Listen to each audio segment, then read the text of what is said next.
24 दिन पहले जिनपिंग से मिले थे मोदी, तभी भांप लिए थे इरादे। अब आई खबर, सीमा पर हुई है झड़प। जब बीजेपी और कांग्रेस मना रही थी चुनाव में जीत का जश्न, उधर अरुणाचल बॉर्डर पर चल रहा था बवाल। 300 चीनी सैनिकों को 3 सेकंड के लिए भी नहीं पड़ने दिया भारी।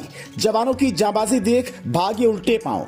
24 दिन पहले पीएम मोदी और चीन के राष्ट्रपति शी जिनपिंग की मुलाकात हुई तो उन्होंने ट्विटर पर तस्वीरें शेयर नहीं की। तब ओवैसी से लेकर कई नेताओं ने सवाल उठाए थे कि इसमें छिपाने के लिए क्या है।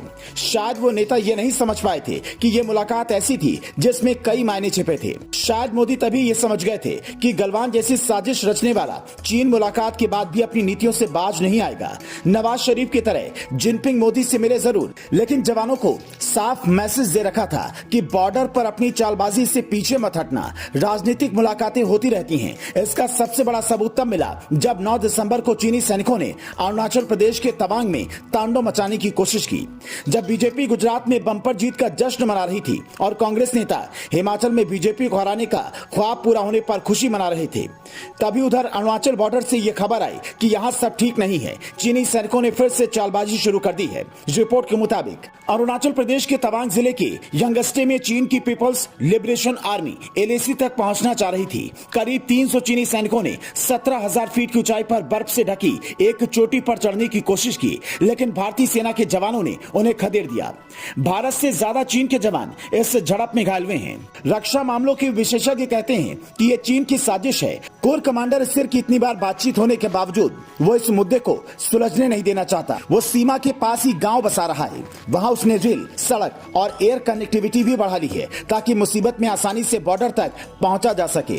कुछ महीनों पर वो अपने सैनिकों को उकसाता भी रहता है ताकि दोनों देशों का सीमा विवाद कभी सुलझ ही ना पाए। हमेशा से उसकी पॉलिसी रही है कि पहले उकसाओ, फिर युद्ध करो, फिर कब्जाओ, लेकिन उसकी ये नीति भारत के साथ काम नहीं आने वाली। अरुणाचल प्रदेश की करीब 90,000 वर्ग किलोमीटर जमीन पर चीन अपना दावा जताता है। साल 1914 में ब्रिटेन की मौजूदगी में भारत चीन में समझौता हुआ। मैकमोहन लाइन तय हुई। ये वो रेखा थी जिससे भारत चीन सीमा का निर्धारण होता है, लेकिन चीन उसे नहीं मानता। चीन कहता है कि अरुणाचल दक्षिण तिब्बत का हिस्सा है, इसलिए इस पर उसका हक है। हालांकि चीन का ये दावा पूरी तरह से खोखला है। कुछ ऐसा ही विवाद सिक्किम, लद्दाख, हिमाचल, उत्तराखंड में भी चीन के साथ है। फिलहाल वो भारत से लगी हर सीमा के पास सैनिकों की मौजूदगी बढ़ा रहा है, हथियारों का जखीरा जमा कर रहा है। खबर यह भी है कि 2 दिन पहले ही चीन के राष्ट्रपति शी जिनपिंग ने अपने सैनिकों को यह आदेश दिया है कि लड़ाई में पूरी ताकत लगाने के लिए तैयार रहो। लेकिन चीन ये बोल रहा है कि भारत 1962 वाला नहीं। अब अगर युद्ध हुआ तो भारत पूरी तरह से उसका मुंहतोड़ जवाब देने के लिए तैयार है। इस बार युद्ध हुआ तो भारत उससे अपना आक्साई चीन वाला हिस्सा लेकर ही रहेगा।